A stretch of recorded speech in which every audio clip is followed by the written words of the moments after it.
Hello and welcome to H-Karts, coming to you from behind an SP microphone plugged into a Tascam interface and then processed through Logic Pro on an iMac, because we are now into the second half of our retrospective of the 2018 BUKC season.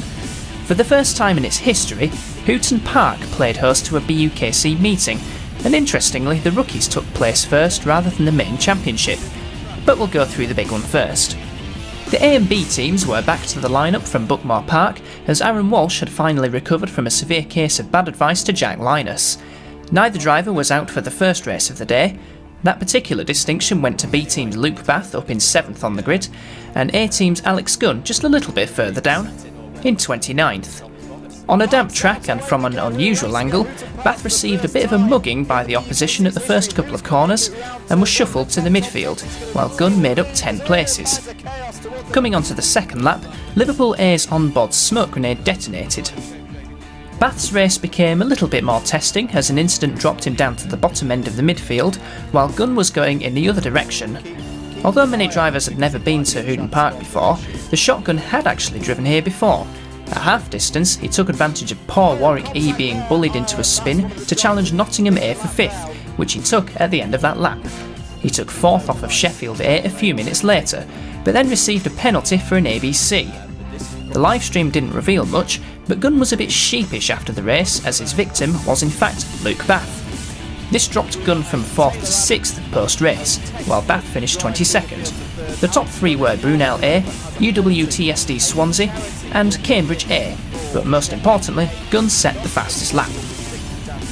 The A team remained on track for race 2 with Stephen Letts at the wheel, and he had a much better qualifying than Alex Gunn, with 27th on the grid. Although he didn't have quite the start as the shotgun, Letts still gained a total of 5 places on the first lap, and then a shitload more over the next handful of laps as, like in Hooton Park, he showed just how good he was in the damp conditions.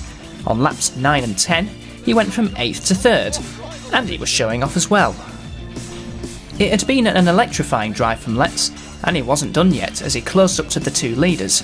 First, he overtook Nottingham Trent A on lap 17, and then proceeded to have a good old-fashioned Yorkshire derby with Leeds A, but not before nearly having his morning wrecked by a lapped Oxford Brooks B, and a multiple track limits penalty.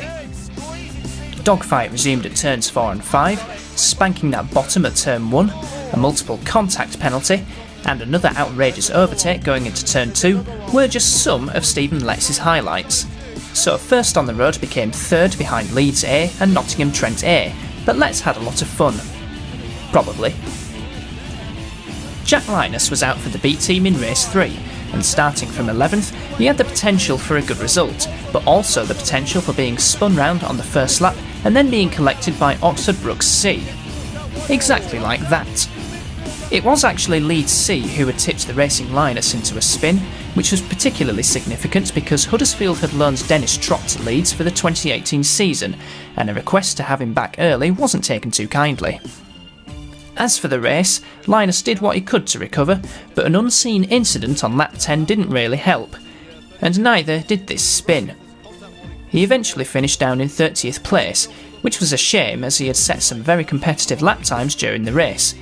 The top three were Liverpool A, Newcastle A and Sheffield A.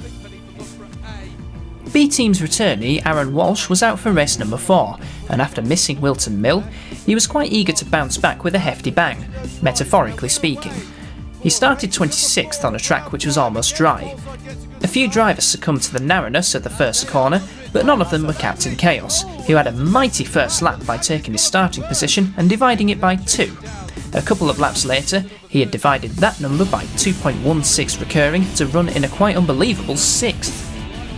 So this is normally the part of the round where, for whatever reason, things go wrong for Huddersfield, but Walsh was not sticking to the script as on lap 5 he snuck up the inside of Oxford Brooks D going into the final corner. With plenty left in the tank, he had a go at Southampton A on the next lap, which didn't quite work out as planned, so he decided to take 2 places at the next corner. The Flying Walsh was now in a podium spot, and although he briefly lost a position on lap 9 to Manchester Metropolitan A, he quickly regained it on the next lap, despite Oxford Brooks D's rather rude attempt to suggest otherwise. Quick update on Leeds, who were trying their hand at motorised ballet. For the rest of the race, Walsh battled with Manchester Metropolitan A, but there was no need, as Harry Taylor had picked up 2 separate multiple contact penalties, so Walsh actually finished second behind Exeter A, with Oxford Brookes B taking third. Next up was Joseph Jakes for the A team, and he was starting in the top 10, with 10th place. Was he confident of a good result? Yeah, just anywhere in the top 5 would be brilliant. Top 3 hopefully. Anything else than that is a bonus. So. Any other result will not be tolerated. It was a disastrous start for those who enjoy a bit of crashing, as everyone made it round the first lap without incident. Shaky Jakes had moved up 3 positions from his grid slot, and lap 5 saw him perform an exquisitely risky double overtake for 4th on Newcastle A and Nottingham C, who was experimenting with the off-track grass ramps. The next bit of jousting came on the next lap, as Jakes took 3rd from UWTSD Swansea going into turn 1, before Loughborough A fancied their chances on the very next corner. This then became the battle for 2nd, as both drivers wanted it off of Nottingham B. In the end, Jakes remained in 4th, but at least he was meeting his pre-race target. Next lap, UWTSD Swansea lunged at Jakes and then tried to tell him that he had a coffee stain on his overalls. Then Shaky Jakes had a shaky couple of corners, as a minor melee at the final corner put him on the mud and lost some momentum. That loss of momentum led to another hairy moment, as a 3-wide moment going into turn 1 resulted in Jakes' Welsh best mate heading for Chester. So that brief period of chaos left Jakes in 8th, but fighting back, and at half distance he had moved up to 2nd. Oxford Brookes B, however, were a long way up the road and lapping quicker, so 2nd was where Jakes was destined to finish. Right up until 68 seconds to go when he picked up a 10-second ABC penalty, so 2nd suddenly became a very unfortunate 10th come the end of the race. The top 3 were Oxford Brookes B, Nottingham B and Oxford Brookes D. The final race of round 5 saw Ollie Milner and Sam Turn out for both teams. Milner was starting up in 8th, while Turn was nowhere near him in 30th. A bit of drizzle had the potential to make a mess of the first couple of corners, but like the previous race, crash enthusiasts were to be disappointed. Milner had a good start to move from 8th to 5th, while Turn gained 10 places and then 10 more over the next 3 laps, at the same time withstanding the advances of Southampton A, who were having such an intense time that it was causing the stream to randomly switch cameras. Meanwhile, the man with the golden Volvo had moved up to 4th, but he then lost that position to Manchester Metropolitan A. As the race progressed, it became clear that Milner's car wasn't up for it, as a lack of top-end power wasn't exactly impressing him. Turn wasn't having such problems as he showed strong elbows to move through the field. Then on lap 11, Turn moved ahead of Milner, who was really suffering with his crippled engine as he slowly dropped down the order. Another shake of the head as he wonders whether his actual Volvo would be quicker around the circuit. He eventually finished 9th, while Turn had a superb race to come 3rd, despite a late cone penalty. So all things considered, it was a fairly decent round for both teams, with Huddersfield A coming 4th overall behind Oxford Brookes B, Sheffield A and Nottingham Trent A, although a round win was actually possible, while thanks to 2 overall podium finishes, Huddersfield B came 13th, but took 2nd in intermediates, another lovely little trophy for them. So on to the trio of endurance races, with both teams out for the first of them. The B team was starting 28th, while the A team was starting on the front row thanks to the randomised tombola, with the reflective Alex Gunn at the wheel. We'll just have to see if we can get better luck this time. We were a bit unlucky with the kart in the last one. Ollie just didn't have any top end, so we lost out massively on that. So we'll just have to see what we can do and just hope the luck's on our side for this. So trying a new tactic, so we'll see if it pays off. If the tactic was to get a good start, then it clearly worked as he shot into the lead before the first corner. In fact, it was such a good start that the stewards awarded him a jump start penalty. Already things weren't going well for the A team, and they were about to be tempered further as he lost the lead on the 3rd lap, followed by 2 more positions on the next lap. So the shotgun held 4th in the early part of the race, while B team's Luke Bath was somewhere near the back, and getting a bit frisky with other drivers. Once the first pit window opened, the A team pulled into the pits at the earliest possible opportunity, and although it dropped him way down the order, he regained many of those lost places either on track or by others making their first stops. The B team employed a similar strategy, with Bath pitting a lap later than Gunn, but Bath's cart just wasn't underneath him and the B team struggled to make progress as a result, although the Bath bomb himself was up for a little battle with Birmingham A, who were leading at that point. Once they pitted, Bath found himself involved with another leader, Northumbria A, who at one point complimented Bath's helmet. After the first pit window closed, the A team were back up to 6th and not too far behind the leader. On lap 41, Gunn took advantage of Warwick A unlapping themselves on Northumbria A to move up to 5th, and then a few laps later, he moved into 4th after Birmingham A went off at the last corner. Again, Gunn went for the early stop once the second pit window opened, but unlike the previous endurance rounds, it was Joseph Jakes who took over the hot seat. Meanwhile, the B team had been quietly making progress, and with Jack Linus now at the wheel, they were now in the top 25. A late pit stop for UWTSD Swansea put Shaky Jakes 3rd on the road, but thanks to the jump start penalty, this became 4th behind Southampton A, Nottingham A and Northumbria A. In fact, the A team beat Loughborough C by a ginormous 9 thousandths of a second. The B team meanwhile finished 23rd, despite 15 seconds worth of penalties. Just the B team were out for the second endurance of the day, and it was Aaron Walsh at the wheel for the start, which was a little messy, but fruitful for Captain Chaos as he went from 9th to 5th. Having had the taste of a BUKC podium finish, he briefly moved up to 4th in the early stages before assuming 5th behind Oxford Brookes B.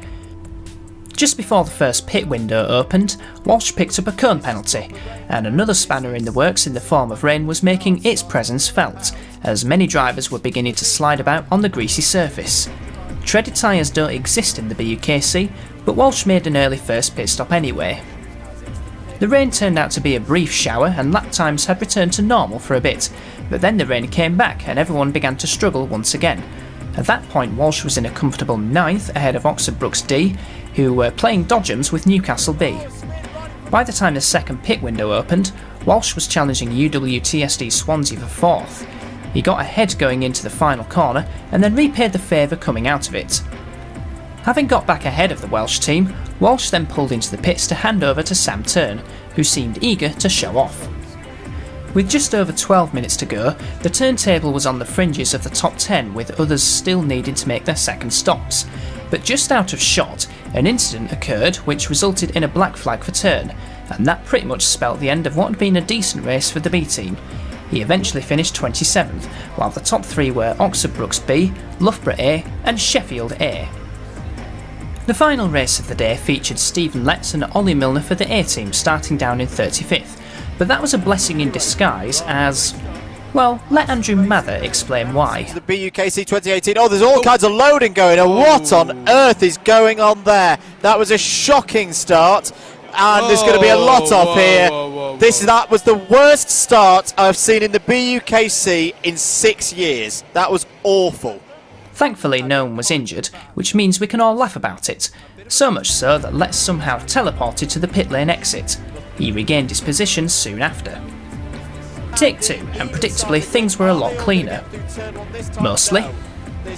From the back, Letts was only going to gain positions, 12 to be exact by the end of the first lap, and by the time he made for the pits, he was already up to 13th.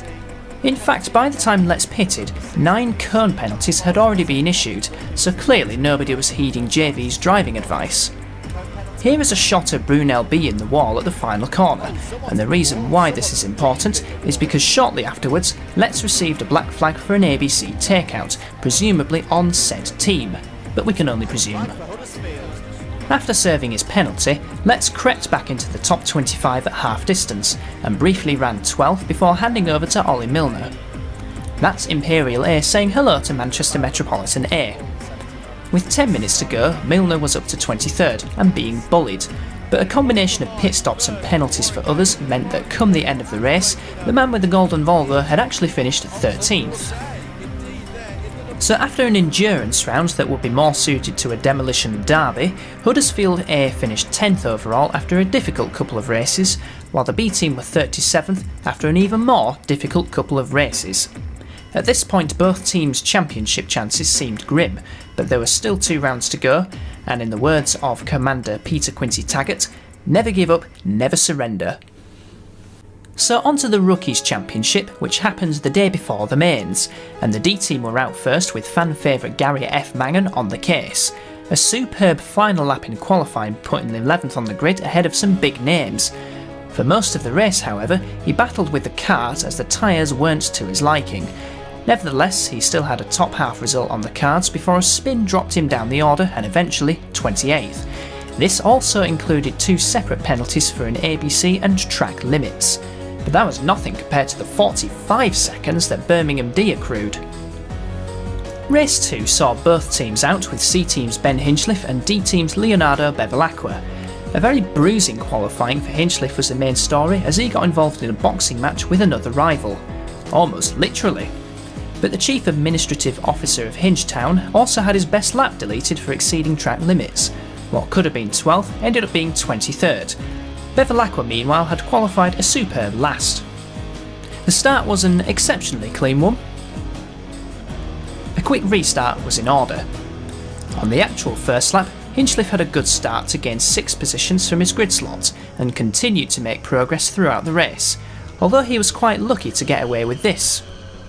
He went on to finish in a very respectable 10th, while Bevilacqua had another interesting race. In the early stages he was punted off, and then later received a mechanical flag so the airbox could be fixed. Unsurprisingly, he finished a superb last. The mid part of the afternoon saw Ryan Hayburn back in the C team, and he had D team's James Brickles keeping him company, but they both had to endure a very scrappy qualifying session, with Brickles in particular complaining that he didn't get a clear lap. So how the f*** did he get 4th on the grid? Some 13 places higher than Hayburn. Later analysis revealed that he had one good lap early on that put him up there, with his next best being good for 24th. As pleasantly surprised as he was, being on the outside for the first few corners wasn't ideal, and indeed at the start he lost a load of positions at the first 2 corners. But luckily for him, the false start flag came out because of this.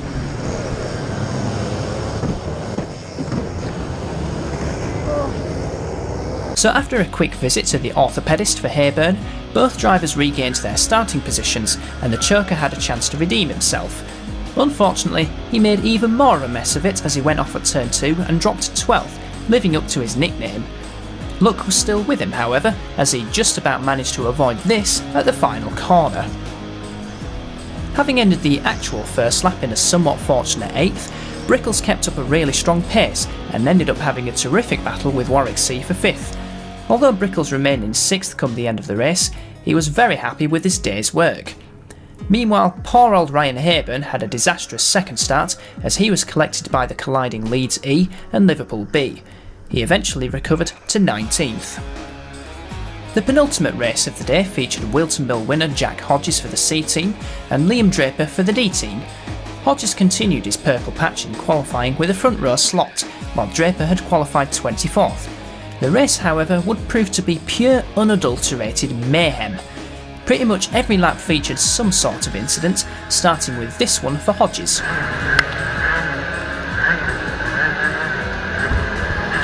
That moment of dirt tracking actually put the Demon ahead of the Jackhammer for a brief moment before both drivers were involved in a scary moment on lap 3.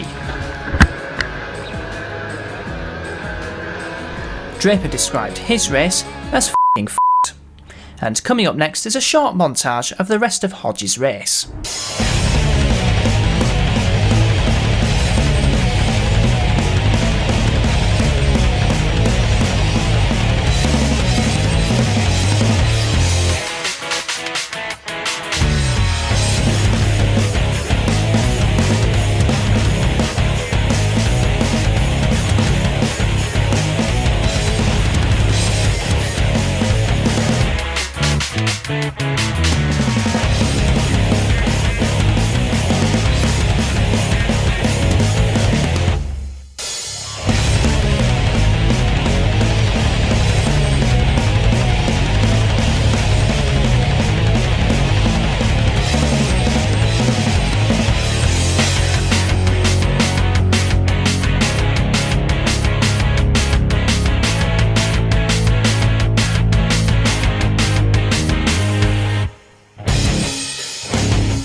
This race actually ended a couple of minutes early so JV could tell all drivers involved, and I quote, "That was shit."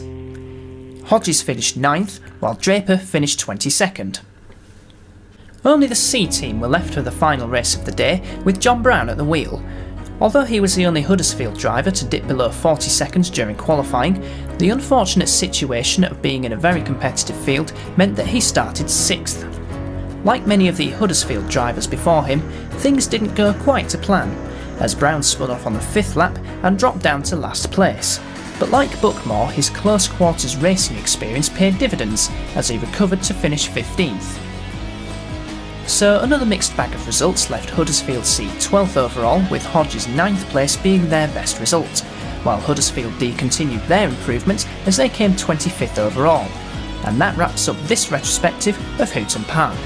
Just one more circuit left to visit, Clay Pigeon down in Dorset, and that review will be broadcast on the 29th of March.